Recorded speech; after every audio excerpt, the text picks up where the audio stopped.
નમસ્કાર દર્શક મિત્રો, કોરોના સંક્રમણને રોકવા કેન્દ્ર સરકાર દ્વારા દેશવ્યાપી લોકડાઉન જાહેર કરાયું છે। આ લોકડાઉનથી સમગ્ર દેશ થંભી જવા પામ્યો હોય ત્યારે અર્થતંત્ર માંદગીના બિછાને પહોંચી ગયું છે, જેથી અર્થતંત્રને ધબકતું કરવા લોકડાઉન 3માં શહેર બહાર આવેલા ઉદ્યોગોને ચાલુ રાખવાનો નિર્ણય કરાયો છે।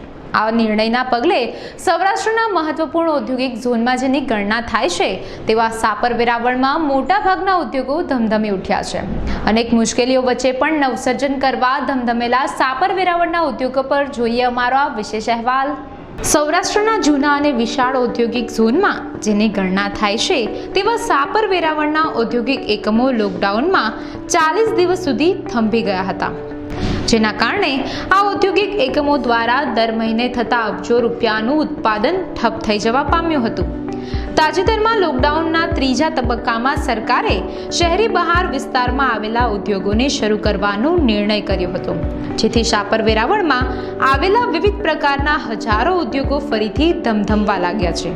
પરંતુ આ ઉદ્યોગોને પરપ્રાંતીય શ્રમિકોની વતન પરત ફરવાની તાલાવેલી, અપૂરતું ટ્રાન્સપોર્ટેશન અને બહારથી આવતા રો મટીરિયલનો અભાવ વગેરે જેવી મુશ્કેલીઓનો સામનો કરવો પડી રહ્યો છે, જેથી અબ તક મીડિયાની ટીમે ગ્રાઉન્ડ ઝીરો રિપોર્ટિંગ કરીને સાપર વેરાવળના વિવિધ ક્ષેત્રના ઉદ્યોગકારોને પડતી સમસ્યાઓ તથા વિકાસની તકો અંગે વિગતો મેળવી હતી। જે અત્યારના સમગ્ર વિશ્વમાં જ્યારે લોકડાઉનની પરિસ્થિતિ અને લઈને જે ધંધા રોજગારો જે છે તે મંદ પડી ગયા છે, બંધ થઈ ગયા છે, ત્યારે સાપર વેરાવળ ઇન્ડસ્ટ્રીયલ એસોસિએશનની આપણે વાત કરીએ તો સાપર વેરાવળ ઇન્ડસ્ટ્રી એસોસિએશન ત્યાં કયા પ્રકારના પડકારનો સામનો કરી રહ્યું છે, શું રાહત પેકેજીસની અપેક્ષા છે, સ્ટોકની શું પરિસ્થિતિ છે, રો મટીરિયલની શું પરિસ્થિતિ છે, ટ્રાન્સપોર્ટેશનને લઈને કયા પ્રકારના પ્રશ્નો ઉદ્યોગપતિઓએ સહન કરવા પડે છે, ત્યારે તેના આપણે વાત કરીશું એક ઇન્ડસ્ટ્રીયલિસ્ટ સાથે કે એમને કયા પ્રકારની તકલીફનો સામનો કરવો પડે છે। જી, પહેલા તો આપનું શુભ નામ જણાવી દેજો અને આપની કંપનીનું નામ જણાવી દેજો। મારું નામ હિમાંશુ વાછાણી છે અને મારી કંપનીનું નામ કાઇઝન ફેરોકાસ્ટ સાપર।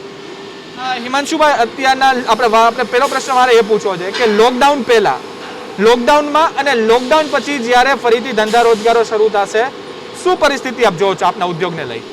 લોકડાઉન પહેલાં તો બધું નોર્મલ હતું, ઓર્ડર પણ સારા હતા, બધું એકદમ નોર્મલ જતું હતું અને બધો એક ગ્રોથ દેખાતો હતો કંપની। એ પછી આખી પરિસ્થિતિ ચેન્જ થઈ ગઈ છે। મહા મુસીબતથી કંપનીને ખોલવાની પરમિશન મળી, મહા મુસીબતથી થોડો સ્ટોકનો અમે નિકાલ કરવાનું ચાલુ કર્યું, તો એ દરમિયાન અમારે નવી પરિસ્થિતિ એ આવી છે કે અમારા 50% ઉપરનો સ્ટાફ અહીંથી પરપ્રાંતીય સ્ટાફ છે, જે 100% સ્ટાફ બહાર જવા માંગે છે।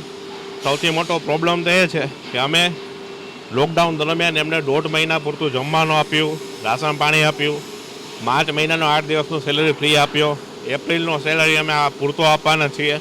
ઓલરેડી અમને એમાં ઘણો બધો લોસ છે જ, પણ અત્યારે જો પરપ્રાંતીય લોકો ચાલ્યા જશે તો અમારે મિનિમમ 60% પ્રોડક્શન લોસ આવશે।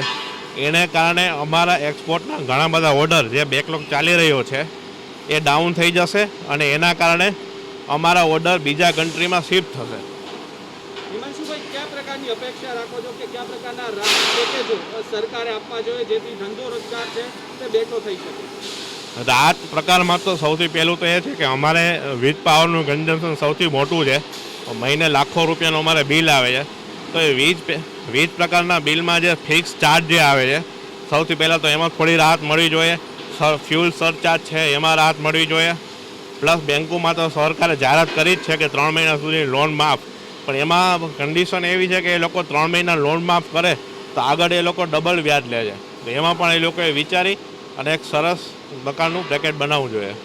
લોકડાઉન પૂર્ણ થાય અને ફરીથી ધંધા રોજગાર રાબેતા મુજબ શરૂ થાય ત્યારે કંપનીને કયા પ્રકારના પડકારનો સામનો કરવો પડશે? સૌથી મોટો પડકાર તો મેં તમને જે કહ્યું કે ભાઈ માણસો જતા રહેશે, તો માણસો જે જતા રહેશે એને કારણે કંપનીનો પ્રોડક્શન લોસ થશે, પ્લસ કંપનીના અમારે આટલું મોટું યુનિટ છે, મોટો વીજ પાવર છે, તો અમારે ફિક્સ ચાર્જ છે, મિનિમમ પગાર છે, સ્ટાફનો પગાર છે, લોનનો પગાર છે, મિનિમમ અમારે લાખો રૂપિયાનો ખર્ચ તો ફિક્સ ચાર્જ તો રહેશે જ, એને કારણે અમારે આ વર્ષ લોસમાં જવાની શક્યતા છે। રો મટીરિયલ સ્ટોકની શું પરિસ્થિતિ છે? રો મટીરિયલમાં અમુક રો મટીરિયલ અમને મળતું રહે છે, પણ અમુક રો મટીરિયલ છે કે જે અમને અમદાવાદથી આવે છે, બોમ્બેથી આવે છે, એ રો મટીરિયલ અમારે સતત સ્ટોપ છે, એને કારણે પણ અમારે અત્યારે પ્રોડક્શનમાં ઘણો બધો લોસ છે। હિમાંશુભાઈ, કોઈ પણ આપણે ઉદ્યોગની જ્યારે આપણે વાત કરતા હોય ત્યારે ટ્રાન્સપોર્ટેશન સૌથી મહત્વપૂર્ણ કડી હોય છે. આપના ઉદ્યોગને લઈ ટ્રાન્સપોર્ટેશનનું શું માનવું છે? ટ્રાન્સપોર્ટેશનમાં અત્યારે તો અમારે ફિલહાલ એક્સપોર્ટ છે, એટલે એક્સપોર્ટમાં તો અમને એટલો બધો કોઈ પ્રોબ્લેમ નથી.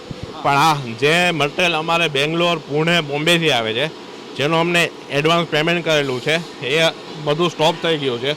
અમારું બધું મટીરિયલ ગોડાઉનમાં ફસાઈ ગયેલું છે, એને કારણે પણ અમારે લાખો રૂપિયાનું ટર્નઓવર સ્ટોપ થઈ ગયું છે. હિમાંશુભાઈ, છેલ્લો પ્રશ્ન પૂછવાનો મને મન થાય છે. આપનો ઉદ્યોગ એક્સપોર્ટ યુનિટ તરીકે પણ સામે આવે છે, તો એક્સપોર્ટને લઈને હાલ આપના ઉદ્યોગની શું પરિસ્થિતિ છે અને કયા પ્રકારના એક્સપોર્ટ ઇન્સેન્ટિવ ગવર્મેન્ટે આપવા જોઈએ, શું માનો છો? એક્સપોર્ટ ઇન્સેન્ટિવમાં તો મારું એવું માનવું છે કે જ્યાં સુધી એક્સપોર્ટ થાય છે ત્યાં સુધી અમે શું કરીએ છીએ કે એક્સપોર્ટને કારણે અમે જીએસટીનું જે રિફંડ લઈએ છીએ, અમારે જનરલી એક્સપોર્ટ બધું થયું એને કારણે અમારે જીએસટીનું રિફંડ લેવાનું થતું હોય છે. એ રિફંડ અમને ટાઈમસર મળી જાય તો એ કામમાં આવી જાય. અમારે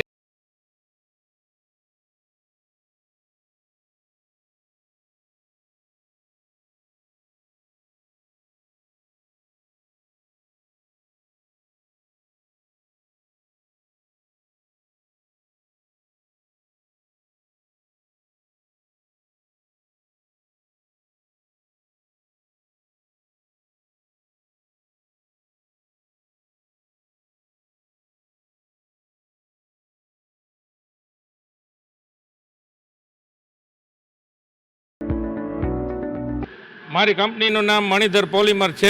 મારું નામ વલ્લભભાઈ મેઘજીભાઈ કાપડિયા છે. લોકડાઉન પહેલાં ઉદ્યોગમાં અમારે પ્લાસ્ટિક લાઇનની અંદર અમારે કંપનીની અંદર સારો એવો બિઝનેસ ચાલતો હતો.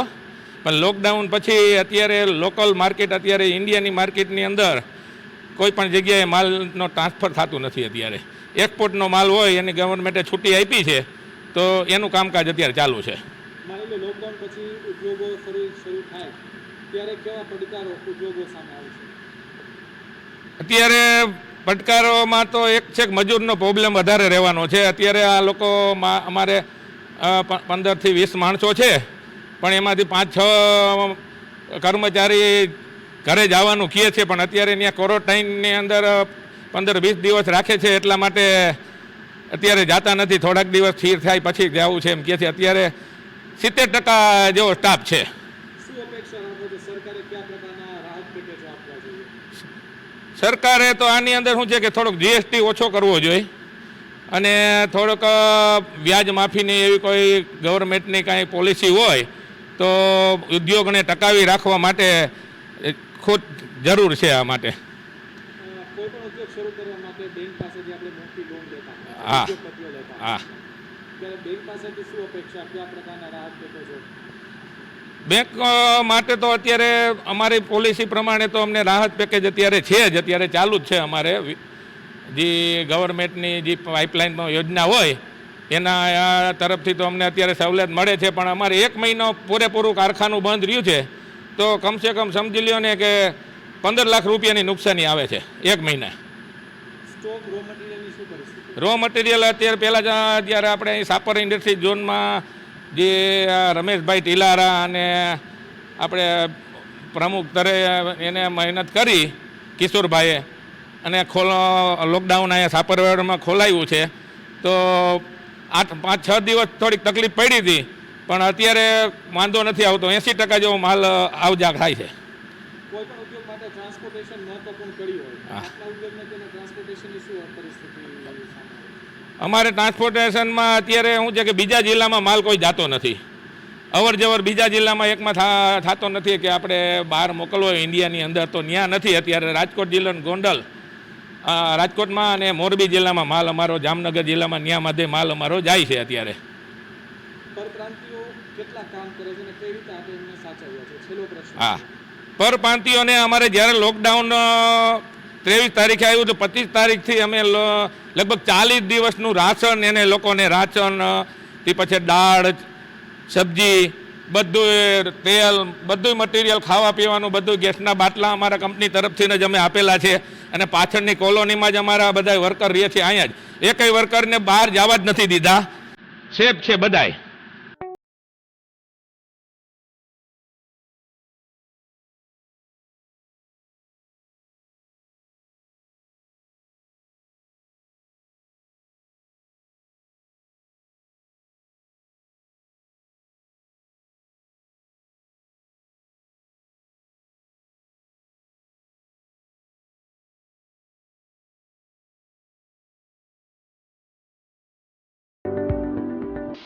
મારું નામ ગૌતમ વાછાણી છે અને અમારી કંપનીનું નામ CY ટેકનોકાસ્ટ પ્રાઇવેટ લિમિટેડ છે. ગૌતમભાઈ, અત્યારના જે રીતે ઉદ્યોગોની સ્થિતિ જોવા મળી રહી છે, લોકડાઉન પહેલા શું સ્થિતિ હતી આપણા ઉદ્યોગોની? લોકડાઉન પહેલાં અમારા ઉદ્યોગોની સ્થિતિ ખૂબ જ સારી હતી અને અમારી જોડે એક્સપોર્ટના ખૂબ જ સરસ ઓર્ડર હતા કે જે ઓર્ડરો ઉપર હવે પ્રભાવ પડી રહ્યો છે એવું અમને લાગી રહ્યું છે, જેનું કારણ પરપ્રાંતિયોને સરકારશ્રીએ જે સુવિધા આપેલ છે અને એને કારણે પરપ્રાંતિયોએ જે ઘરે જવાનું ચાલુ કર્યું છે એને કારણે અમારા ઉદ્યોગોની પરિસ્થિતિ બહુ જ ખરાબ છે. કારણ કે પહેલાં બધા પરપ્રાંતિયો ખૂબ જ સારા અને સરળ ભાવે અમને અહીં મળી રહેતા હતા અને એક્સપોર્ટના ઓર્ડર બી બહુ હતા, પરંતુ હવે સપ્લાય ચેન આપણા એક્સપોર્ટના કસ્ટમરની સપ્લાય ચેન તૂટી જાય એટલે એ લોકો તો બીજો અલ્ટરનેટ સોર્સ ગોતવાના જ છે કે જે કન્ટ્રીમાંથી આપણા એક્સપોર્ટના કસ્ટમરોએ રો મટીરિયલ નથી લેવું છતાં પણ તે લોકો આપણે મટીરિયલ સફિશિયન્ટ પૂરું ન પાડી શકવાને કારણે રો મટીરિયલ લેવા મજબૂર થઈ રહ્યા છે. અત્યારના રો મટીરિયલને સ્ટોકની શું પરિસ્થિતિ છે? રો મટીરિયલના સ્ટોકની પરિસ્થિતિ ખૂબ જ ખરાબ છે, કારણ કે 31 માર્ચ પહેલાં જસ્ટ 22 માર્ચે જ સરકારશ્રીએ લોકડાઉન જાહેર કર્યું, જેથી અમે 31 માર્ચનો ટાર્ગેટ પૂરો કરવા માટે ખૂબ જ ઘણું ખરું રો મટીરિયલ અમે બનાવ્યું હતું અને ડિસ્પેચ કરવાનો ટાર્ગેટ હતો, જેને કારણે અમારી પાસે સ્ટોકમાં ઘણું બધું મટીરિયલ છે કે જે ડિસ્પેચ કરવાનું બાકી છે, પરંતુ કંઈક ને કંઈક કારણોસર અમે ડિસ્પેચ નથી કરી શકતા. કારણ કે અમારું જે રો મટીરિયલ કન્ઝ્યુમેબલ છે, અમારી પાસે મટીરિયલ તો છે પણ પેક કરવા માટે લાકડાની પેટી નથી. અમારી પાસે મટીરિયલ તો છે પણ પેઇન્ટ બેંગ્લોરથી આવે છે, તો પેઇન્ટ માટે ટ્રાન્સપોર્ટેશનની સુવિધા નથી કે જેથી અમારી પાસે પડેલ મટીરિયલ અમે ડિસ્પેચ નથી કરી શકતા. ગવર્મેન્ટ પાસેથી શું અપેક્ષા રાખો છો? કયા પ્રકારના રિલીફ પેકેજીસ આપવા જોઈએ? ગવર્મેન્ટે રિલીફ પેકેજીસની જાહેરાત કરવી જોઈએ. ખાસ કરીને જે આપણે હપ્તા ભરીએ છીએ એમના ઇન્ટરેસ્ટ રેટ ઘટાડવાનું તો ગવર્મેન્ટે જાહેર કરેલું જ છે, પરંતુ આ 3 મહિનાનો જે મોરેટોરિયમ પીરિયડ છે એ વધારીને 6 મહિનાનો કરવો જોઈએ અને એ 6 મહિનાનું ઇન્ટરેસ્ટ રેટ છે એ મિનિમમ કરી દેવું જોઈએ. કયા પ્રકારના પડકારો આવનારા સમયમાં ઉદ્યોગોને જોવા મળશે? આવનારા સમયમાં એક તો પરપ્રાંતીય મજૂરોનું જે છે એટલે આવતા 4-5 મહિનામાં ઉદ્યોગોને બેઠા થવામાં ખૂબ જ મુશ્કેલી પડવાની છે. એક લિક્વિડિટી ક્રંચનો ભોગ બનશે બધા ઉદ્યોગો કે લિક્વિડિટી ફાઇનાન્શિયલ બહુ પ્રોબ્લેમ થવાના છે ઉદ્યોગોમાં, કારણ કે ઘણા બધા યુનિટો હોય છે કે જે લોન ઉપર આધારિત હોય છે, એ લોન ભરી શકવા 3 મહિનાનું તો આ જાહેર કર્યું છે, પણ આગળ જતાં બી બિઝનેસ આ પરપ્રાંતીય મજૂરોને કારણે 50% જ ચાલવાનું છે, 50% એફિશિયન્સીથી જ ચાલવાનું છે, એટલે એ પ્રકારના પડકારો આપણી સામે છે અત્યારે. ઇન્કમટેક્સ ને જીએસટીને લઈને કયા પ્રકારના પ્રશ્નો સામે ઉદ્યોગપતિઓએ કરવો પડે? ઇન્કમટેક્સ અને જીએસટીમાં ખરેખર ઇન્કમટેક્સ ભરવાવાળા અમે લોકો જ છીએ, તો સરકારશ્રીએ એ વિચારવું જોઈએ કે જે જાહેર પેકેજીસ બહાર પાડે તો ઇન્કમટેક્સ જે ભરે છે એને આપવા જોઈએ, નહીં કે જે ઇન્કમટેક્સ નથી ભરતા એમને. એ જ રીતે જીએસટીમાં બી સરકારશ્રીએ વિચારવું જોઈએ. અમારું એક્સપોર્ટ ઓરિએન્ટેડ યુનિટ છે એટલે જીએસટીમાં તો અમારે બહુ ભરવાનું આવતું નથી, એટલે એનો મને એટલો બધો ખ્યાલ નથી.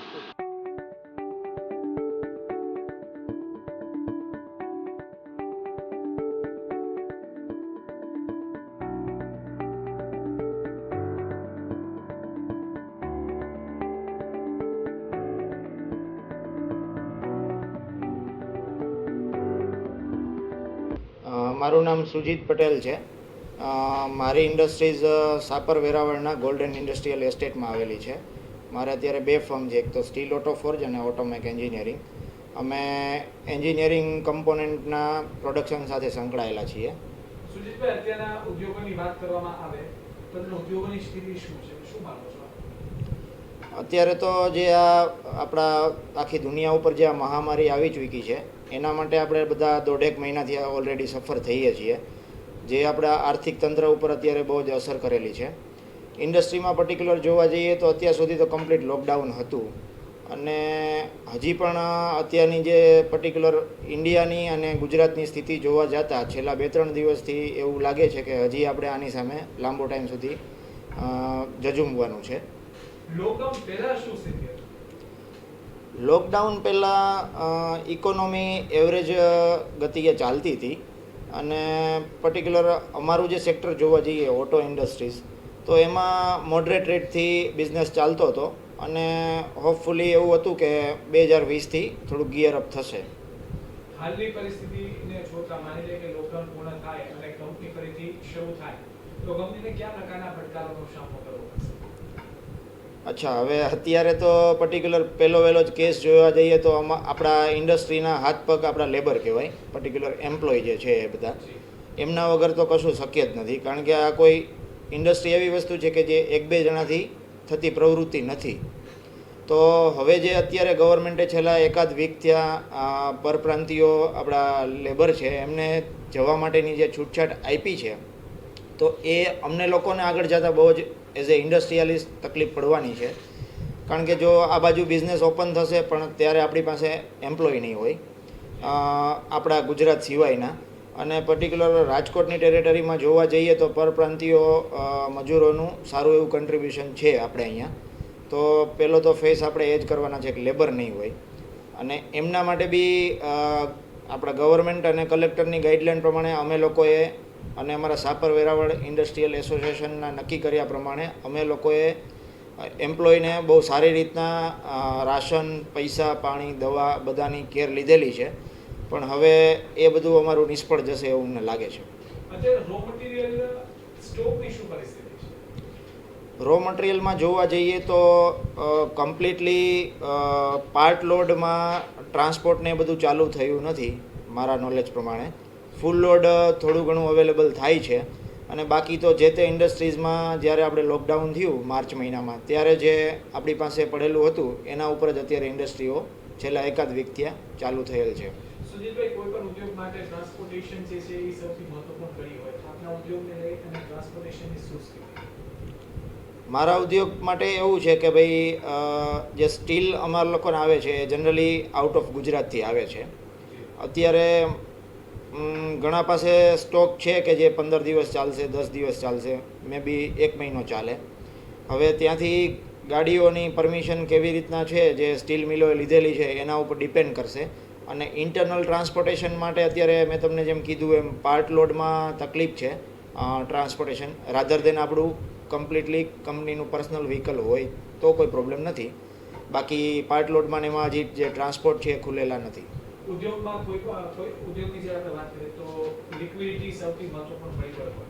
અને કોઈ ઉદ્યોગ રન કરવો હોય તો બેંક પાસેથી આપણે લોન પણ લેતા હોય. શું માનો છો, બેંકે કયા પ્રકારના રિલીફ પેકેજ આપવાની જરૂર છે? આમના માટે તમને હું જણાવું તો લગભગ લોકડાઉનની સ્થિતિ પછી ગવર્મેન્ટે એવું ડિક્લેર કરેલું હતું કે તમારી જે લોન્સના ઇન્સ્ટોલમેન્ટ અને ઇન્ટરેસ્ટ છે એ બધું થોડુંક ડિલે કરી અને પાછું લેવામાં આવશે.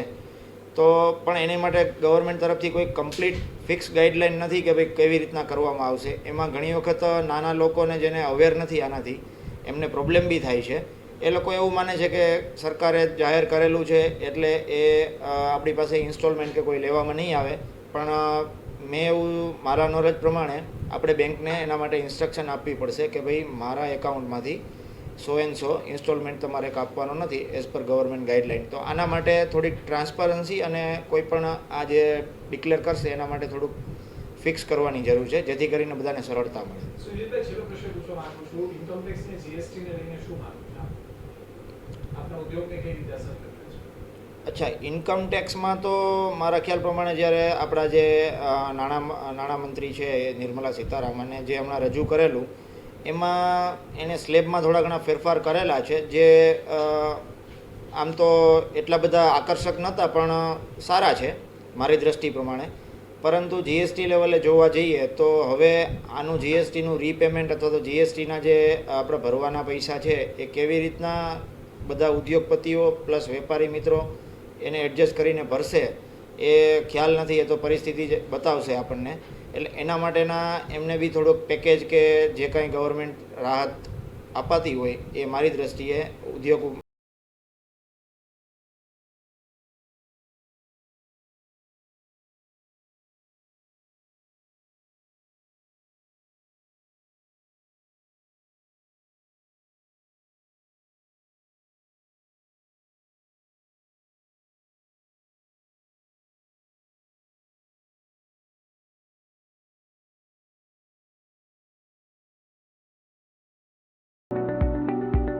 શાપર વેરાવળ ઇન્ડસ્ટ્રી ઝોનની જ્યારે આપણે મુલાકાત લીધેલી છે ત્યારે અત્યારે આપણી સાથે એડન સબમર્સિબલ પંપના દિનેશભાઈ ઉપસ્થિત છે. આપણે તેમની સાથે વાત કરીશું.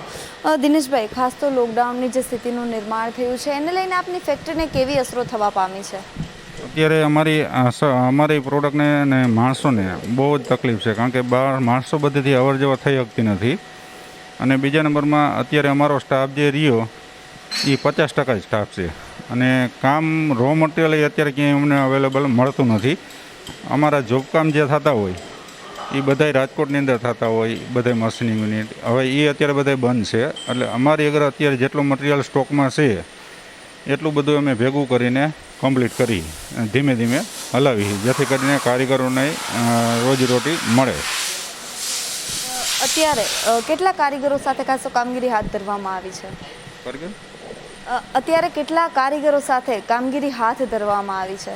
અત્યારે 12 કારીગર છે, 10 થી 12. એમાં એવું ફિક્સ નથી થતું ટૂંકમાં, કાયમી બધે 12 ગામડેથી આવતા હોય એટલે 12માંથી કંઈક 5 જણા હોય, 8 જણા હોય, 10 જણા હોય, એવી રીતે હોય છે. અને અમારે સબમર્સિબલની અંદર શું હોય કે બધી વસ્તુ એક ડિપાર્ટમેન્ટમાં અલગ અલગ માણસો સ્કિલવાળા હોય છે. હવે અત્યારે જ અમારે પર પ્રાંતિના જે માણસો છે આજ કે કાલની અંદર બધા 4 જણા છે એ વ્યાજ હશે. એટલે અમારું જે મિકેનિક કામ હોય, જે સંભાળતો હોય તે અત્યારે સ્ટોપ થઈ જશે. અને અમારી પ્રોડક્ટ એવી છે કે ખેતીવાડીની અંદર વપરાતી જે ખૂબ જીવન જરૂરિયાત હોય, દાખલા તરીકે ખેતીની અંદર કોઈને પીત ફૂંકાતું હોય, રિપેરિંગ માટે અમારે તો ખાસ તો ખોલવું જોઈએ. અને પંપ સેલ તો નવું તો ઠીક છે, પણ જૂનું જે રિપેર અમારું હોય અને ગેરંટી અમે વોરંટી આપતા હોય એ થઈ શકે એટલા માટે અમારે કારખાનું ફરજિયાત ખુલ્લું રાખવું પડતું હોય. આ ઉપરાંત અત્યારના જે તમારા ગ્રાહકો છે જે અહીંયા રિપેરિંગ માટે રેગ્યુલર આવતા હોય તેઓના કેવા પ્રતિસાદ અત્યારના મળી રહ્યા છે લોકડાઉનને લઈને? એ તો અત્યારે બહુ જ દુઃખી થાય છે, કારણ કે એને આવવું પડે એ જ પણ જરૂરી છે. કારણ કે એનું પોતાનું જે ખેતીવાડીનું જે કાંઈ વાવેતર કરેલું હોય અને સુકાતું હોય તો એને ફરજિયાત પણ એને આવવું પડે ગમે એ હાલતે. ટૂંકમાં અહીંયા અત્યારે રોકતા હોય છે. ગામડાથી ખેતી આજે જે આવ્યા હતા ભાઈ લીલાપુરથી, એને બધી જગ્યા ઉપર પોલીસ ચોકી એ બધી જગ્યાએ રોક્યા અને છતાંય એને અહીંયા પૂગવું પડ્યું. કારણ કે એનું બધું વેચાણ જે વાવેતર હોય એ બધું ખરાબ થતું હોય. પંપ એક જ હોય ખેડૂત આગળ, એટલે બીજો પંપ એના ઓપ્શનમાં એની પાસે હોય નહીં, એટલે કેપેસિટી પણ નથી કે 2 પંપ સ્ટોર રાખી શકે. એટલે ફરજિયાત પણ એને રિપેરિંગ કરવા આવવું ફરજિયાત થઈ જાય છે. આ ઉપરાંત અત્યારની જે પરિસ્થિતિ છે ત્યારે આગામી દિવસનો સમય આપની ફેક્ટરી માટે આપ કેવો જોવો છો? આગામી સમયની અંદર તો એવું થશે કે માણસો જો હશે અને રો મટીરિયલ જો અવેલેબલ થશે માર્કેટની અંદર તો જ ફેક્ટરી રન ઉપર આવશે, નકર તો બધું તકલીફવાળું ઊભું થઈ જશે. કારણ કે અત્યારે અમારે ઇન્ડસ્ટ્રીની અંદર જે કાંઈ લોનનું છે કે સીસી છે એના વ્યાજ તો અમને કોઈ સરકારે ક્યાંય કોઈ જાતનું બેનિફિટ આપ્યો નથી. અને છતાંય અમારે જે માણસો છે અત્યારે 1 મહિના માટે જે 1.5 મહિના માટે લોકડાઉન છે આપણે, એમાં અમે બધાને એની જીવન જરૂરિયાત મુજબ અમે એમને પગાર આપેલો છે, બરાબર છે. અને હવે દાખલા તરીકે આવતા દિવસોમાં દાખલા તરીકે જો ગવર્મેન્ટ સપોર્ટ નહીં કરે તો નાની ઇન્ડસ્ટ્રીને બહુ તકલીફ પડશે. હવે સરકાર પાસેથી આપને કેવી અપેક્ષાઓ છે? ખાસ સરકાર અમને જેમ કહે, દાખલા તરીકે તમારા માણસોને તમે સાચો અને દો, તો સરકારને અમે એવી અપેક્ષા હોય કે ભાઈ અટાણે અમારી ઉપર જે કાંઈ બર્ડન છે, લોનનું છે કે સીસી છે કે, તો અમને એમાં માફી આપવી જોઈએ 3 મહિના માટે, કે ભાઈ તમે અત્યારે હપ્તા છે તો એનું લોનનું વ્યાજ ના લાગે કે એવું વ્યવસ્થા કરવી જોઈએ. તો જ એકાબીજા સાચવી શકે. દાખલા તરીકે અમને આપશે તો અમે આપી શકશું, અમારી આગળ નહીં.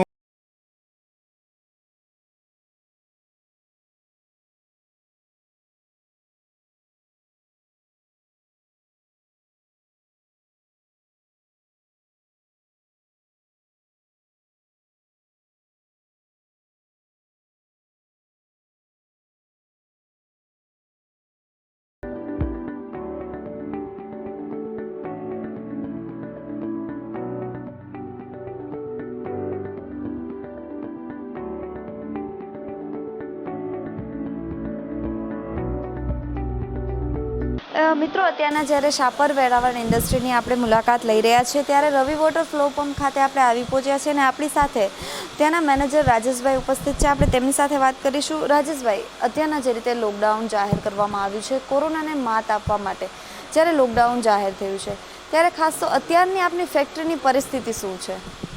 મેડમ, અત્યારની ફેક્ટરી લોકડાઉન પછી બહુ ખરાબ હાલતમાં છીએ અત્યારે અમે, કે જે અમને રો મટીરિયલ મળવું જોઈએ એ મળતું નથી. ઓવરઓલ અમારું બધું રો મટીરિયલ છે એ અમદાવાદથી આવતું હોય છે અને રાજકોટ લોકલમાંથી આવતું હોય છે, કે જે અત્યારે ટોટલી લોકડાઉનમાં જ છે અને સંપૂર્ણ બધી ફેક્ટરીઓ બંધ છે. અત્યારે અમારી પાસે જે સ્ટોક છે અવેલેબલ એનાથી અમે કામ ચલાવીએ છીએ અને વર્કરોને કામ આપીએ છીએ. ખાસ તો અત્યારે આપની પાસે કેટલો સ્ટોક છે? કેટલા ટાઈમ ચાલે એટલો સ્ટોક છે? અત્યારે અમારી પાસે સપોઝ બધું પણ ધીરે ધીરે કામ કરીએ તો પણ 10-15 દિવસ ચાલે એવું છે, અને એ પણ સ્લોલી કે ફૂલ ફ્લેજ ચાલે એવી કોઈ શક્યતા નથી. આ ઉપરાંત કાચા માલની આપણે વાત કરી રહ્યા છીએ, ત્યારે ઉત્પાદિત માલનો જથ્થો આપની પાસે અત્યારના છે ખરો? હા, એ જ કીધું છે ને કે મારી પાસે જે કાચા માલનો સ્ટોક છે એ 10-15 દિવસ સુધી જ ચાલે એવો છે. આ ઉપરાંત ખાસ તો અત્યારે જો મજૂરની સ્થિતિની વાત કરવામાં આવે ત્યારે અત્યારે તેની સ્થિતિ કેવી છે? કેટલા ટકા વર્ગ સાથે અત્યારે આપ કાર્ય કરી રહ્યા છો સમગ્ર? અત્યારે અમે 50% વર્કરો સાથે કામ કરી રહ્યા છીએ, અને એમાં પણ જે આઉટ સ્ટેટના વર્કરો છે એને પણ જવું છે ઘર, એના પોતાના વતન તરફ જવું છે. પણ અત્યારે જો પણ એ લોકો પણ જો વતન તરફ જતા રહેશે તો અમારે જે અત્યારે કંપની જે સ્લોલી ચાલુ કરેલી છે એ પણ બંધ થવાના ચાન્સીસ ખરા છે.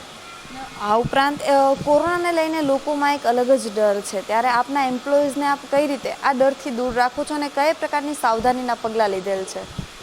કોરોનાના જે ડર માટે જે અત્યારે ગવર્મેન્ટે જે ગાઈડલાઇન્સ આપી છે એ બધાને એજ્યુકેટેડ કરેલા છે, અને હેન્ડ સેનિટાઈઝર પ્લસ ફૂલ ફેક્ટરી અમે સવાર સાંજ 2 વખત સેનિટાઈઝ કરીએ છીએ, અને બાકી માસ્ક પહેરવાનું અને એને જે પણ ગાઈડલાઇન્સ આપવાની છે ગવર્મેન્ટ થ્રુ આપેલી છે એ બધી જ અમે એને આપીએ છીએ.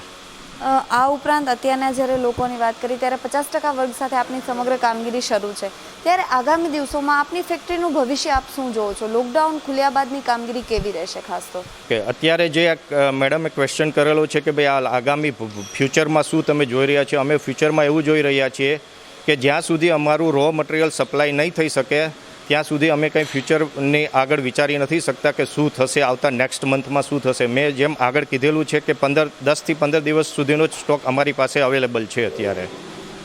આ ઉપરાંત આગામી દિવસોમાં સરકાર પાસેથી આપની કેવી અપેક્ષાઓ છે?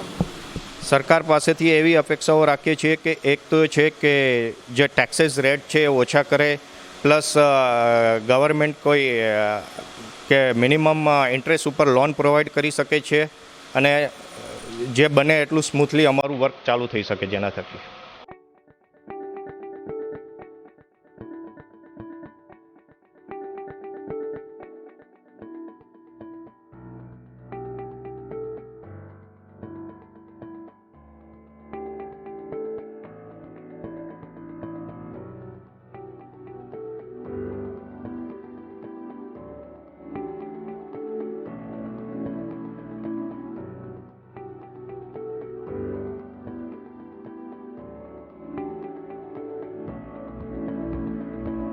મિત્રો, શાપર વેરાવળ ઇન્ડસ્ટ્રીની જ્યારે આપણે મુલાકાત લઈ રહ્યા છીએ ત્યારે અત્યારે આપણે ઓમ શાંતિ પ્લાસ્ટિકમાં આવ્યા છીએ, અને તેમના એમડી નિર્મલસિંહ ઝાલા સાથે આપણે આજે વાત કરવાના છીએ. નિર્મલસિંહ, ખાસ તો અત્યારના લોકડાઉન પીરિયડ જાહેર કરવામાં આવ્યો છે, ત્યારે લોકડાઉનને લઈને આપની ઇન્ડસ્ટ્રીને કેવી અસરો થવા પામી છે?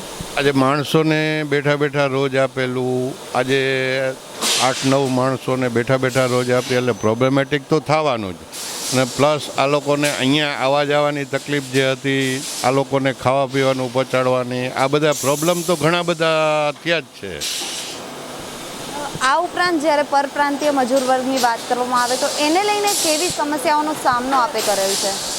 માણસોને બહુ જ વધારે પડતા સાચવવા પડ્યા, એને આશ્વાસન આપવું પડ્યું કે ભાઈ તમને અહીંયા કાંઈ પ્રોબ્લેમ થશે તો અમે અહીંયા છીએ, જે કાંઈ તમને ટ્રીટમેન્ટની જરૂરિયાત ઊભી થશે તો અમે અહીંયા આપશું.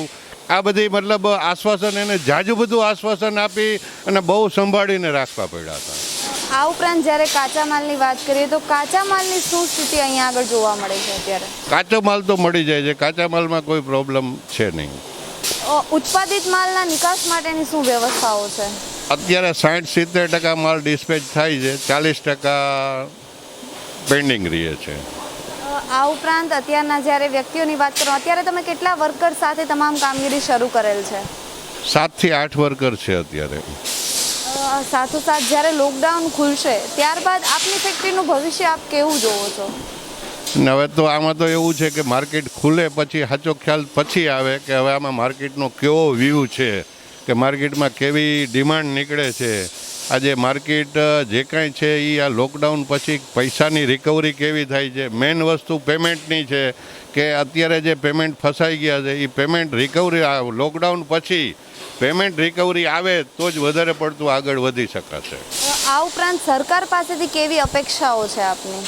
સરકાર પાસે તો જીએસટીમાં આપણને રાહત આપે, આ બધી જે કાંઈ બીજી ફેસિલિટી હોય કે આજે અમારે જ એક મશીનની સબસિડી અટકેલી છે, જે કાંઈ આવા નાના યુનિટને આવા પ્રોબ્લેમ છે તો ગવર્મેન્ટ વહેલી તકે એવું બધું જો ઝડપથી આવા નાના યુનિટને સહાય કરે તો ઝડપથી આમાંથી બેઠા થઈ જાય.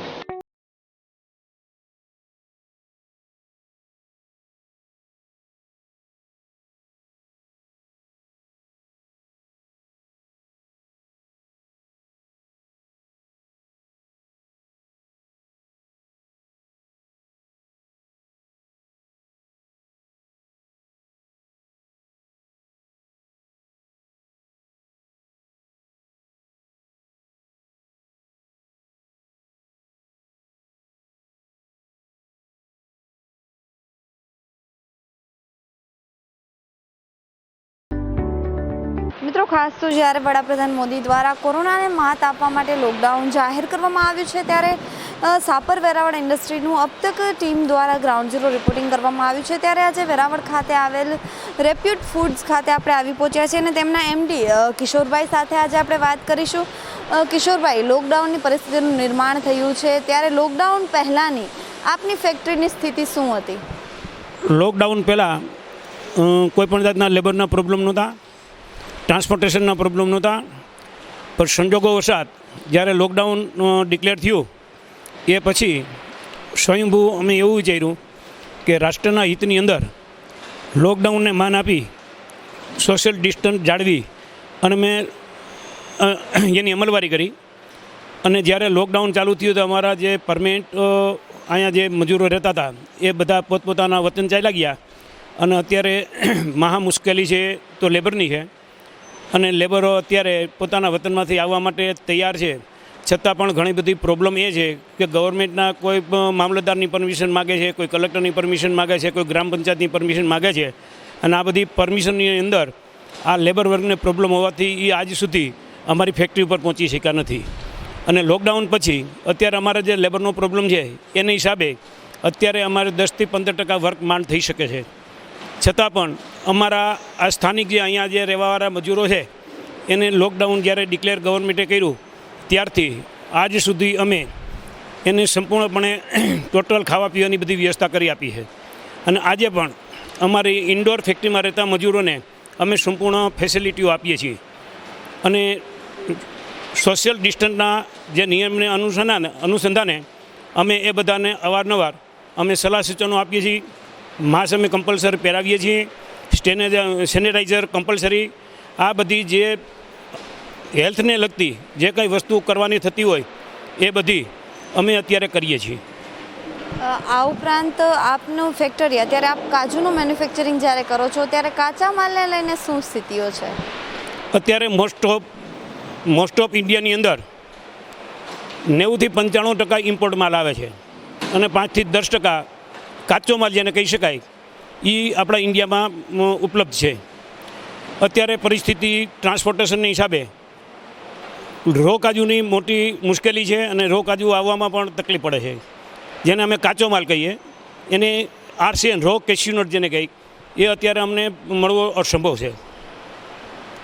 આ ઉપરાંત અત્યારે કયા કયા પ્રકારની કામગીરીઓ હાથ ધરવામાં આવી છે? અત્યારે જે અમારું ફૂલ ફેસમાં કામ ચાલતું હોય એના પ્રમાણમાં 10થી 15% જ અમે કામ કરી શકીએ છીએ. માત્ર ને માત્ર મહિનો 1.5 મહિનો જે લોકડાઉન રહ્યું એટલે આ ફૂડ આઇટમને કાજુ વસ્તુ એવી છે કે એને અવારનવાર કોઈ પણ જીવજંતુ કે બીજું ત્રીજું લાગી જાય અને ખરાબ થાય એટલા માટે માત્ર ને માત્ર અત્યારે અમે ક્લિનિંગ જ કરીએ છીએ. નવું પ્રોડક્ટ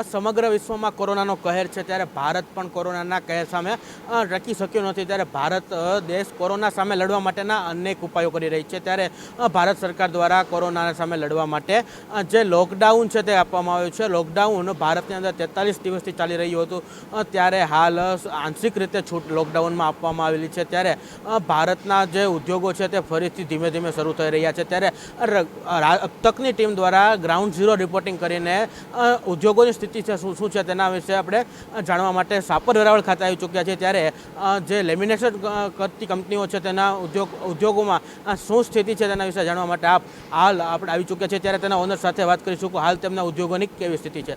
સરજી, અચ્છા, ફેક્ટરીનું નામ છે એડવાન્સ લેમિનેટ પ્રાઇવેટ લિમિટેડ. મારું નામ છે અનિલભાઈ ભોરાણીયા. અમે લેમિનેટ મેન્યુફેક્ચર કરી છીએ. અમારી ફેક્ટરી સાપરમાં આવી છે. એટલે હું ex vice president Shapar Veraval એસોસિએશનમાં હતો. પણ આજની તારીખમાં ઇન્ડસ્ટ્રીઝની જે તકલીફ છે, ગવર્મેન્ટ એક બાજુ એમ કહે છે કે માણસોને સેલેરી આપો, એટલે ઇન્ડસ્ટ્રીઝવાળાએ એ બધાને ખાધા ખોરાકીને સેલરી આપેલ છે. હવે આજની તારીખમાં ગવર્મેન્ટ એમ કહે છે કે માણસોને દેશમાં મોકલવા છે, એની પણ વ્યવસ્થા બધા ઇન્ડસ્ટ્રીઝવાળાએ કરી છે. પણ જો વર્કર લોક બધા દેશની અંદર વયા જશે તો ગવર્મેન્ટને કોઈ ઇન્ડસ્ટ્રીઝને કોઈ ઇન્કમ નહીં થાય કે ગવર્મેન્ટને કોઈ પણ જાતની રેવન્યુ નહીં મળે. તો આના માટે પણ ગવર્મેન્ટે એક ડિસિઝન લેવું પડશે અને ઇઝીલી કરવું પડશે. મેન્યુફેક્ચર ચાલુ છે, ઇન્ડસ્ટ્રી ચાલુ થઈ છે, વર્કર જવા માંડ્યા, પણ જ્યાં સુધી દુકાનોને ટ્રેડિંગ આખા ઇન્ડિયામાં ચાલુ નહીં થાય તો આ ઇન્ડસ્ટ્રી પાછું વધીને 15 દિવસમાં આ બંધ થઈ જાય.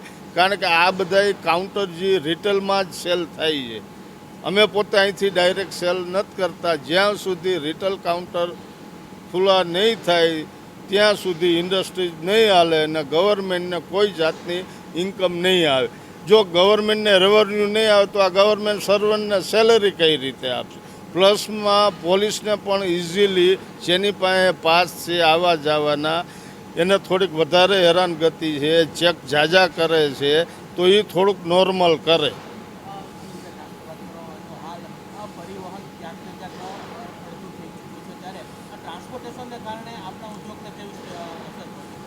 એટલે ઘણી અસર પહોંચે છે. થ્રુઆઉટ ઇન્ડિયામાં ટ્રાન્સપોર્ટેશન કેન્દ્રએ ડિક્લેર કર્યું છે કે ટ્રાન્સપોર્ટવાળાને કોઈ ગાડીવાળો ખાલી પણ જતો હોય એને નહીં રોકવાનું, પણ માલ ભરીને જતો હોય એને રોકે છે, ખાલી કરીને આવતો હોય એને રોકે છે. એને હિસાબે એ લોકો ડબલ રેટ લે છે, ડબલ ભાડા લે. જો ડબલ ભાડા લે તો આવી મંદીમાં આ ઇન્ડસ્ટ્રીઝને પડતર નથી કાઢતું. એટલે એના માટે એ ગવર્મેન્ટે જ બધી સુવિધા કરવાની. ખાસ તો વાત કરવામાં આવે તો અત્યારે જે લોકડાઉન પછી જે ધીમે ધીમે ઉદ્યોગો શરૂ થઈ રહ્યા છે, ત્યારે આપ સરકાર પાસે કેવી આશાઓ રાખો છો? ખાસ તો બેંકની વાત કરવામાં આવે તો બેંક પોતાની જે સિસ્ટમમાં કેવા ફેરફારો કરે એવી આપની ઈચ્છા હોય છે? એટલે અમારા ધારાસભ્ય મોહનભાઈ કુંડારિયા છે, એને આપણે અહીંથી સંસદ સભ્ય છે, આપણે એને વોટ્સએપ કરીને આખા ઇન્ડસ્ટ્રીઝ વતી સાપર વેરાવળ વતી એને રજૂઆત કરી છે કે આજ સુધી ગવર્મેન્ટે કીધું લેબરને સેલરી આપો, ફલાણો, એ બધા ઇન્ડસ્ટ્રીઝવાળાએ આપ્યું, પણ ઇન્ડસ્ટ્રીઝની અંદર બધાયના બેંક એકાઉન્ટમાં જોઈ લ્યો એક માણસને કોઈ જાતનું આઉટસ્ટેટમાંથી પેમેન્ટ નથી આવ્યું. તે માણસોને તોય પણ ગામમાંથી રૂપિયા ગોતીને ગમે એ રીતે બધાને સેલરી આપી છે.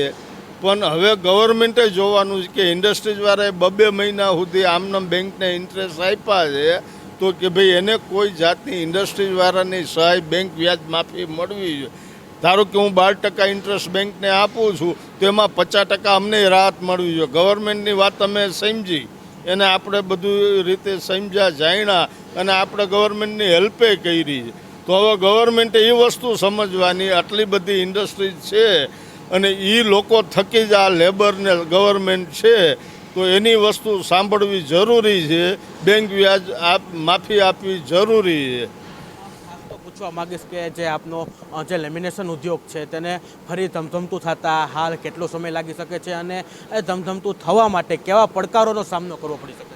એટલે જ્યાં સુધી ટ્રેડિંગ ચાલુ નહીં થાય ગવર્મેન્ટને એ જ રિક્વેસ્ટ છે કે રાજકોટ પ્રોપરની થ્રુઆઉટ ઇન્ડિયાની અંદર ભલે એના લો મુજબ એની સેફટી રાખીને પણ ટ્રેડિંગ ઉદ્યોગ ચાલુ નહીં થાય તો ઇન્ડસ્ટ્રી વધીને 15 દિવસમાં બંધ થઈ જાય. અમે ફેક્ટરી ચાલુ કર્યું, માલ ડિસ્પેચ નહીં થાય જ્યાં સુધી ટ્રેડિંગ નહીં ખુલે ત્યાં સુધી માલ ડિસ્પેચ નહીં રહે અને ત્યાં સુધી અમને કોઈ ઇન્કમ નથી. તો અમારી ઇન્ડસ્ટ્રી વધીને 8 થી 10 દિવસમાં બંધ થાય. બીજો પ્રોબ્લેમ લેબરનો છે, એ વસ્તુ ગવર્મેન્ટે એને સપોર્ટ કરીને જવા દે છે. એટલે એના માટે ખાસ ગવર્મેન્ટને એ સૂચના દેવાની છે કે ટ્રેડિંગ ઉદ્યોગ સિટીની અંદર ચાલુ કરે, એના નોર્મ્સ મુજબ કરે, કે સેફટી રાખીને કરે. બાકી જ્યાં સુધી ટ્રેડિંગ કાઉન્ટર ચાલુ નહીં થાય ત્યાં સુધી એક પણ ઇન્ડસ્ટ્રી ચાલુ નહીં થાય. વધીને 1 વીકની અંદર સાપર વેરાવળની બધી ઇન્ડસ્ટ્રી બંધ થઈ જાય છે કે રો મટીરિયલ નથી આવતું, આ કે અહીંથી મટીરિયલ નથી જતું. મટીરિયલ જાય ક્યારે? ટ્રેડિંગ ચાલુ થાય તો. અમારું સેલ તો કાઉન્ટર ઉપર જ થવાનું અને પોલીસની કોઈ તકલીફ હોય ટ્રાન્સપોર્ટેશનની એ ગવર્મેન્ટને રજૂઆત છે કે આમાં કલેક્ટર બીજા જે કાંઈ ડિસિઝન લે ઇન્ડસ્ટ્રીઝવાળાએ વાત કરીને લે તો જ ઇન્ડસ્ટ્રી ચાલશે, નકર વધીને 1 વીકમાં બધી ઇન્ડસ્ટ્રીઝ બંધ થઈ જાય.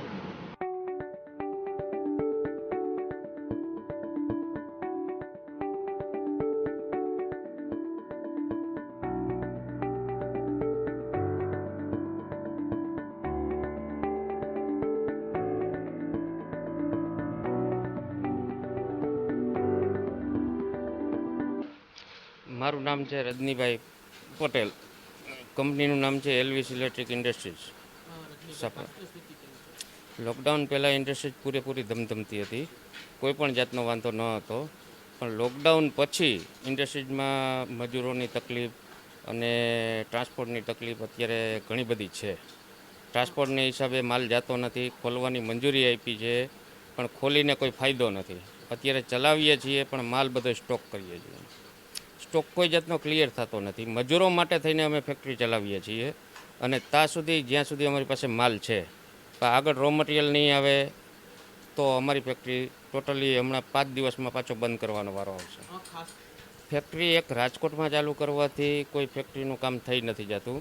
આંતરરાષ્ટ્રીય બધી જગ્યાએ ફેક્ટરી ચાલુ કરવા અથવા બધી જગ્યાએ મંજૂરી આપે તો જ આ ફેક્ટરીનું કામ થાય કોઈ પણ જગ્યાએ. બાકી એક જગ્યાએ ફેક્ટરીનું કામ કરવાથી કોઈ પણ જાતનું આગળ કામ થતું નથી. બેન્કો પાસે પૂરેપૂરી આશા છે કે સીસીનું વ્યાજ, લોનનું વ્યાજ, બધું વ્યાજ માફ કરે ઘણો બધો. લગભગ 5 થી 6 મહિના આવી રીતના ચાલે તો 5 થી 6 મહિના આ રીતે જે રીતના ધંધા હાલતા હતા એ રીતે ધમધમતા થઈ શકે. ઘણી બધી પ્રકારની, એક તો આવવા જવાની તકલીફ છે, પૂરેપૂરા ચેકિંગ હોય છે. આવવા જવાની સરકારે મંજૂરી આપી છે તોય છતાં આવવા જવાનો મોટા મોટા પ્રોબ્લેમ છે. બાકી બીજું બધું તકલીફ તો એ છે કે મજૂર પૂરા આવતા નથી, પણ મજૂર આવે તોય છતાં ફેક્ટરી ચાલુ કરવાનો કોઈ મિનિંગ નથી. અત્યારે કરી છે પણ 10 દિવસમાં 10 દિવસ 8-10 દિવસથી ફેક્ટરી ચાલુ છે પણ 4-5 દિવસમાં હવે બંધ થવાની શક્યતા છે. કારણ કે આગળ કોઈ વસ્તુ ખુલી ન શકે તો ફેક્ટરીમાં જરૂર નથી કે અમે ચાલુ રાખી શકીએ.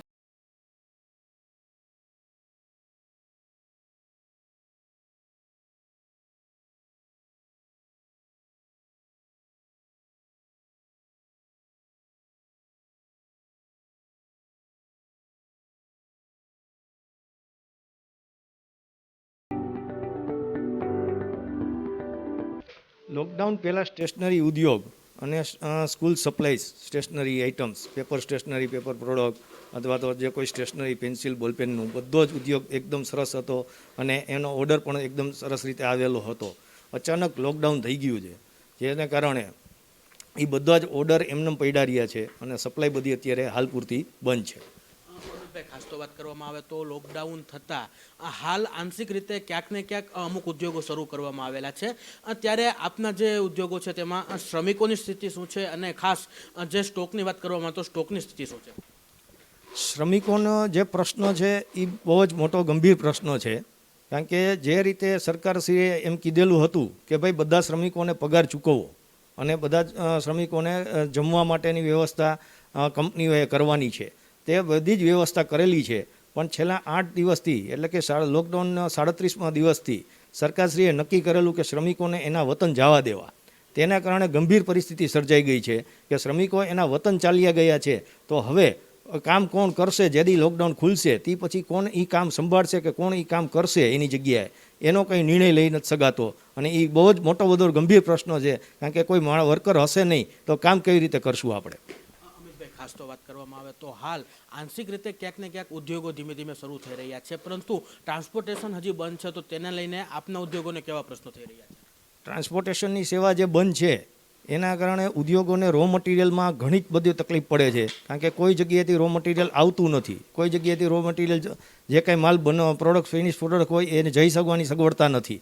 અને એના કારણે એનાથી વિશેષ એ પરિસ્થિતિ સર્જાય છે કે કોઈ કદાચ માલ મોકલવાની મહેનત કરે તો પણ એને કોઈ જવા દેતું નથી, કારણ કે એની પરમિશન હોતી નથી. એટલે એ પરમિશન વગરનો કોઈ પણ માલ છે એને આવક જાવક થઈ નથી શકતો.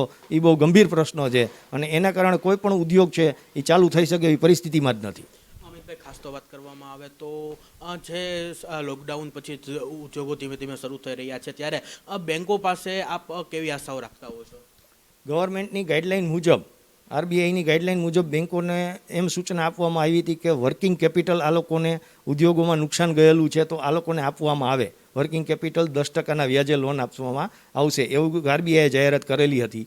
પણ જ્યારે એ અમે લેવા જાય છીએ ત્યારે એ લોકો અમને પેપરવર્ક બધા માગે છે અને એ એટલા બધા પેપરવર્ક માગે છે અત્યારે હાલ પૂરતા લોકડાઉનના સમયે કે એ પેપરવર્ક પોસિબલ નથી, કારણ કે લોકડાઉન છે, બધી સરકારી ખાતામાંથી પેપરવર્ક નીકળતા ન હોય, આપણી ઓફિસે જઈ ન શકતા હોય તો એ પેપરવર્ક આપણે પૂરા કરી નથી શકતા, જેના કારણે બેંકો આપણને ધક્કા ખવડાવે છે. સેકન્ડ નંબર કે ગવર્મેન્ટની ગાઈડલાઇન મુજબ એ લોકોએ 20% વર્કિંગ કેપિટલ દેવાના હતા, જેની બદલે કે જ્યારે બેંકે આપણે જાય છીએ ત્યારે એ 10%ની વાતે આવે છે કે 10% જ અમે તમને આપશું. તો 10% રૂપિયા એ આપે તો કાંઈ કામ ચાલે, પણ એ કોઈ દેતા નથી અને ખાલી એ જાહેરાત થઈ છે એટલા જ પૂરતું છે, બાકી કોઈ પણ જાતની લોન કોઈ પણ જગ્યાએ પાસ થઈ નથી.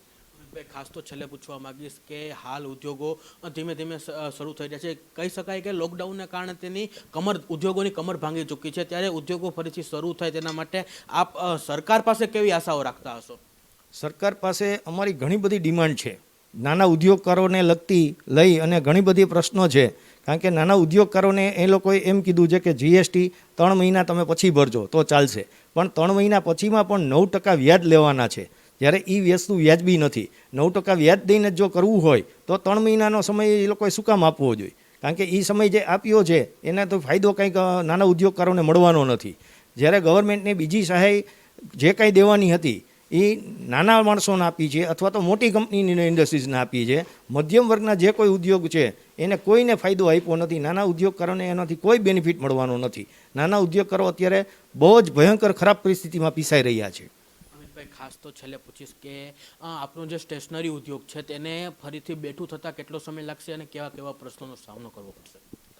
ફરીથી જે બેઠું થવાની વાત છે તો એ ઉદ્યોગકારો કોઈ પણ હશે, પેપર પ્રોડક્ટ સ્ટેશનરી હશે કે સ્ટેશનરી લાઈન હશે, એ ઉદ્યોગને મિનિમમ 6 મહિના લાગી જશે ઊભું થતાં, કારણ કે સૌથી મોટો પ્રશ્ન તો એ નડશે કે એના શ્રમિકોને એ લોકોએ વતન પરત મોકલી દીધા છે તો એ કોઈ શક્યતા જ નથી કે એ કામ કે પ્રોડક્શન કોઈક આઈટમનું કરી શકશે. રો મટીરિયલ કદાચ આવી પણ જશે, જેથી લોકડાઉન ખુલશે મહિને 2 મહિને ગમે ત્યારે લોકડાઉન ખુલશે તો કદાચ મટીરિયલ આવશે, પણ શ્રમિકો નહીં હોય તો કામ કોણ કરશે? એ બહુ ગંભીર પ્રશ્ન સર્જાશે અને એ આખા દેશમાં એ પ્રશ્ન બહુ મોટો થશે.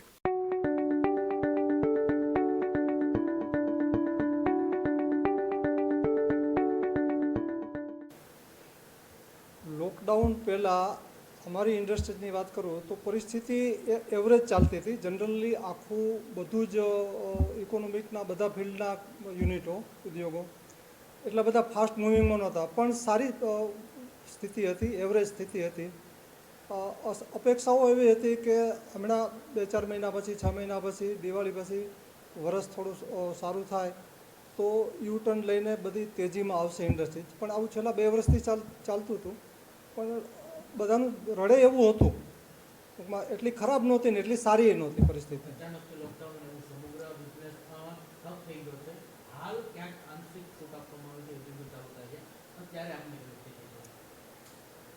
લોકડાઉન આવી ગયો, ઊંચીતા એવી પરિસ્થિતિ આવી ગઈ કે સવારથી જ કહી દીધું કાલથી લોકડાઉન છે.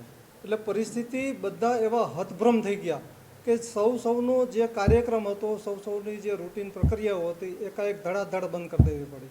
કોઈની પાસે પોતાના ધંધાનું નાણાકીય આયોજન, આ બધા જે પ્લાનિંગો હતા એને ઓલ ઓફ સડન બંધ કરી દીધા અને યુનિટો બંધ થઈ ગયા. માણસોને જ્યાં હતા ત્યાં હવની કેપેસિટી પ્રમાણે દરેકે માણસોને સાચવવાની વાત આવી ગઈ અને કોઈની પાસે એવું આયોજન તો હતું નહીં કે એટલું સેવિંગ કરેલું કે સ્પેર કરેલું રાખીએ અને આ પરિસ્થિતિમાં આપણને ઉપયોગી થશે ને આયોજન સારી રીતે કરી શકશું.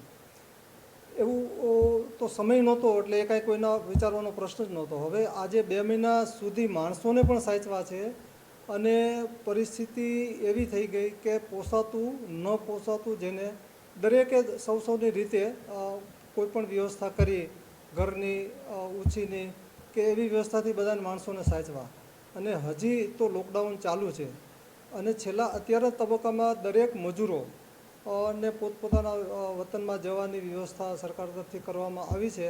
એ સારી બાબત છે, પણ હવે પરિસ્થિતિ એ થશે કે અત્યાર સુધી સાચવા અને હવે ઉદ્યોગો શરૂ કરવાની વાત આવે છે ત્યારે માણસો વગર તો યુનિટ ચાલુ થઈ શકશે નહીં. તો આ પરિસ્થિતિમાં અત્યાર સુધીના બધા ખર્ચાઓ ભોગવા, બેંકોના લોનોના વ્યાજ, બેઠા ખર્ચાઓ જે હોય એ લાઇટ બિલ છે કે બીજા છે તે બધાને બેર કર્યા પછી હવે માણસો વગરની ઇન્ડસ્ટ્રીઝ ચાલુ નહીં થાય તો આ દરેક ઇન્ડસ્ટ્રીઝને આ પ્રશ્ન સતાવશે હવે. કારણ કે બહારના મજૂરો જે હતા બધા સૌના વતનમાં જતા રહ્યા અને હવે સરકારે વ્યવસ્થા કરી એટલે પરિસ્થિતિ તો એવી થશે યુનિટો ચાલુ કરવાની વાત આવશે તો ચાલુ તો થઈ નહીં શકે. અત્યારે આંશિક જે છૂટછાટો આપી છે તેમાંય પરિસ્થિતિ એવી છે કે કોઈ એક યુનિટ સ્વતંત્ર સ્વયં પોતાની રીતે ચાલી શકતી ન હોય, એને ચલાવવા માટે બીજી 7-8 ઇન્ડસ્ટ્રીઝની સપ્લાય એકબીજાને અરસપરસ હોય ત્યારે એક સાયકલ પૂરું થતું હોય છે. તો એ પરિસ્થિતિ પણ અત્યારે તો હજી ફ્રી થઈ નથી કારણ કે સિટીના વિસ્તારના જે ઉદ્યોગો છે એને છૂટ મળી નથી. તો કાચો માલ ક્યાંથી લાવવો, પાકો માલ ક્યાં મોકલવો, આ પરિસ્થિતિ તો આગળ જતાં અટકેલી જ ઊભી છે. એટલે યુનિટો જે આંશિક રીતે શરૂ થયા છે તેનેય મુશ્કેલી છે અને ઉપરથી મજૂરોને જવાની વાત જ્યારે આવી તો એ પણ બીજી મુશ્કેલી છે. એટલે અત્યારે ઇન્ડસ્ટ્રીઝ માટે તો થોડુંક આજના તબક્કે કઠિન સમય આવી ગયો છે એવું જણાય છે. હવે ખુલ્લા પછી આગળ શું પરિસ્થિતિ થશે એની તો કલ્પના હજી કરવી થોડીક અઘરી લાગે છે.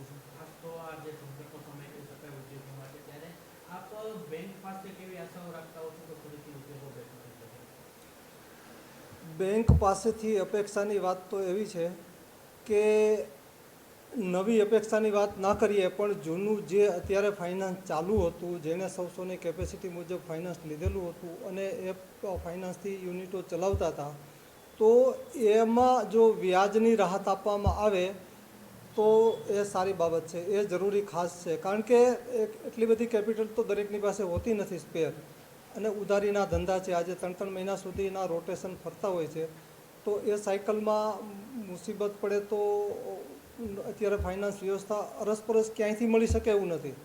તો મેઇન વસ્તુ એ છે કે બેન્કોએ અત્યારે જેની લોનો ચાલુ છે એને વ્યાજમાં રાહત આપવી જોઈએ અને હપ્તાનો પીરિયડ થોડો લંબાવવો જોઈએ. જ્યાં સુધી સ્મૂથલી રન ન થાય ત્યાં સુધી આ વ્યવસ્થા કરવી જોઈએ અને નવા જેને ફાઇનાન્સ ન હોય એને પણ અત્યારની આ વિકટ પરિસ્થિતિમાંથી સ્મૂથલી એ ઇન્ડસ્ટ્રીઝ રન કરવા માટે પણ ફાઇનાન્સની અપેક્ષાઓ રાખીને બેઠા છે અને એ પણ વાજબી છે. ખાસ તો વાત કરવામાં આવે તો સરકાર હાલ કેવા પગલાઓ લેવા જોઈએ સરકાર દ્વારા અને જીએસટીમાં ખાસ તો કેવી પ્રકારની છૂટછાટો આપવી જોઈએ? સરકાર આ બધી જે મદદ છે બેંકની છે, નાણાકીય છે કે બીજી વીજળી કંપનીઓના જે કનેક્શનો છે એ બધામાં થોડી રાહત તો યુનિટો જ્યાં સુધી સ્મૂથલી રન ન થાય ત્યાં સુધી રાહતો આપવી જોઈએ. અને બીજું કે જીએસટીમાં પણ થોડીક રાહત કરવી જોઈએ તો માણસને થોડું સસ્તું પડે તો એકવાર પાછા પોતાનું સર્વાઈવ કરવા માટે થોડું આયોજન કરે અને ચીજવસ્તુઓ મોંઘી ન પડે તો એ પણ થોડું કરીને રન કરી શકે. એના માટે જીએસટી અને બેંકના વ્યાજમાં એમાં રાહત થોડી આપવી જોઈએ. ખાસ તો છેલ્લે પૂછવા માંગુ કે આપણો જે પ્લાસ્ટિકને લઈને ઉદ્યોગ આપણો છે ત્યારે આપનો ઉદ્યોગ લોકડાઉન પછી શરૂ થતા ફરીથી જે રૂટીનમાં આવતા કેટલો સમય લાગી શકે છે? લોકડાઉન પછી અમારો પ્લાસ્ટિક ઉદ્યોગ અને બીજા ઘણા ઉદ્યોગો લગભગ એને રન થતાં જે બહુ મોટા ઉદ્યોગો છે અને બહારનું કામકાજ છે એને થોડી તકલીફ ઓછી પડશે પણ જે મીડિયમ લેવલના MSMEને જે કેટેગરીના ઉદ્યોગો છે એ તો મુસીબતમાંથી પસાર થઈ જ રહ્યા હતા અને લોકડાઉન આવવાથી એની મુસીબતનો વધારો જબરજસ્ત થઈ ગયો છે. અત્યારે એને નાણાકીય રીતે તો મુશ્કેલી પડી જ રહી હતી, તેમ છતાંય હવે અત્યારે 2 મહિના તો થઈ ગયા છે લોકડાઉનને અને આગળ કેટલું જશે એ ખ્યાલ નથી, પણ એને નાણાકીય ભીડ તો જબરજસ્ત આવવાની છે, અત્યારે ભોગવી રહ્યા છે. તો મુશ્કેલી તો એને પાછી સ્મૂથલી પાટા ઉપર ચડતા આવા યુનિટનું 6 થી 8 મહિના નીકળી જશે. 6-8 મહિનામાં નીકળી જાય અને સારું મૂળ જગ્યાએ જો આવી જાય તો પણ સારું, હું તો એવું માનું છું, પણ એમાંય વિકટ પરિસ્થિતિ આવશે એવું લાગે છે. અને પ્લાસ્ટિક અમારું ખાસ કરીને હું એક પ્લાસ્ટિક રિસાયકલ ઇન્ડસ્ટ્રી ઉદ્યોગમાં સંકળાયેલો છું અને પ્લાસ્ટિક વેસ્ટમાંથી અમે રો મટીરિયલ બનાવીએ છીએ. હવે આ અમારી પરિસ્થિતિ એવી વિકટ પરિસ્થિતિ છે, જો હું આ તબક્કે એક જરાક વાત કરું આપને, કે એક તો ભારત સરકાર સ્વચ્છ ભારત અભિયાન અંતર્ગત જે યોજનાઓ ચલાવી રહ્યા છે અને ખર્ચાઓ કરી અને વેસ્ટને મેક્સિમમ રિસાયકલ કરી, પ્લાસ્ટિક વેસ્ટને મેક્સિમમ રિસાયકલ કરી અને એની નાબૂદી માટેનું અભિયાન ચલાવી રહ્યા છે, ત્યારે હું પણ એમાંનો એક ભાગ છું. પ્લાસ્ટિક રિસાયકલિંગ કરી અને એનું રો મટીરિયલ બનાવું છું. ત્યારે મારે એક સરકારશ્રીનું ધ્યાન દોરવું છે અને આપ સૌનું આ તબક્કે મને એવું લાગે છે કે આ બાબત ખૂબ જ વિચારવા જેવી છે, કારણ કે પ્લાસ્ટિક સ્ક્રેપમાં 5% GST દર છે. પછી આગળ અમે એને રિસાયકલેબલ કરીએ છીએ ત્યારે એમાંથી લગભગ 30 થી 35% વેસ્ટ નીકળી જાય છે. એટલે માટી હોય છે કે બીજા કચરા, ફોરેન મટીરિયલ્સ એમાં જોડાયેલા હોય છે, એને દૂર કરીને રિસાયકલેબલ કરીએ છીએ ત્યારે લગભગ 30 થી 35% એની ઘટ પડે છે. પછી એમાંથી અમે દાણો બનાવીએ છીએ, એટલે 10% એટલે 10-12 રૂપિયા તો એ ઘાટીને આવી ગયા. 30 રૂપિયા 35ની આસપાસની કિંમત હોય છે વેસ્ટની, એમાંથી ઘાટીના 10 થી 12 રૂપિયા ગયા, એટલે લગભગ 40-42 પ્લસ અમે એના ઉપર 10 થી 12 રૂપિયા પ્રોસેસિંગ ચાર્જ લાગે, એટલે 55ની આસપાસ એ પડતર થાય છે. હવે એને 18%માં અમારે વેચવો ફરજિયાત છે. 18%માં વેચીએ તો એમાંથી જે વસ્તુ બને એમાં પણ 18% ટેક્સ લાગે છે, એટલે એન્ડ યુઝર સુધી 18%માં આ વસ્તુ પડે છે.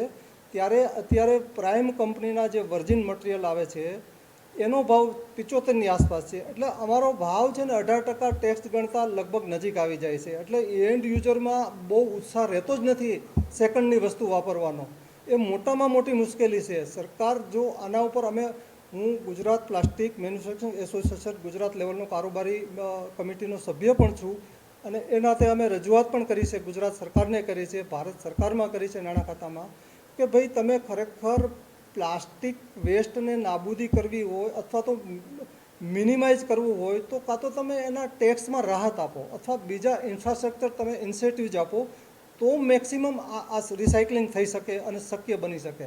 કારણ કે 5% ટેક્સમાંથી 18% વસૂલ કરીએ એટલે એ તો એન્ડ યુઝરને વસ્તુ મોંઘી જ પડવાની. વસ્તુ અત્યારે કોઈ લેતું નથી, ઓછો વપરાશ થઈ ગયો છે. બીજું એ થાય છે કે ટુ બી વેરી ફ્રેન્ક એક વાત કરું તો લોકો બિલમાં લેતા નથી કે બિલ વગર અમને આપો, તો આવું તો કેવી રીતે બની શકે? અમે તો બધું ટોટલી ખરીદી બિલમાં જ થતી હોય છે, ત્યારે બિલ વગર તો અમે આપી ના શકીએ. એટલે અમારે મેક્સિમમ આવી લાઇનવાળા યુનિટોને સફર વધારે કરવું પડે છે. એટલે સરકારને આ તબક્કે એક નમ્ર વિનંતી છે કે કાં તો આ ટેક્સ નાબૂદી કરે સ્ક્રેપ ઉપરથી, અથવા તો 5% જે બેઝિક સ્ક્રેપ ઉપર રાખી છે એ એન્ડ યુઝર સુધી 5% જ એના ઉપર જો રાખે તો વધારે સારું, એવી એક નમ્ર વિનંતી છે. બીજું, વધારામાં જો કંઈ સરકારને થોડી સહાનુભૂતિ લાગતી હોય તો આવા ઉદ્યોગો ઉપર આઈટીમાં પણ રાહત આપવી જોઈએ, જેથી કરીને મેક્સિમમ લોકો આમાં જોડાય અને આવા વેસ્ટની નાબૂદી માટેનો અભિયાન સ્વયં રીતે શરૂ થઈ જાય.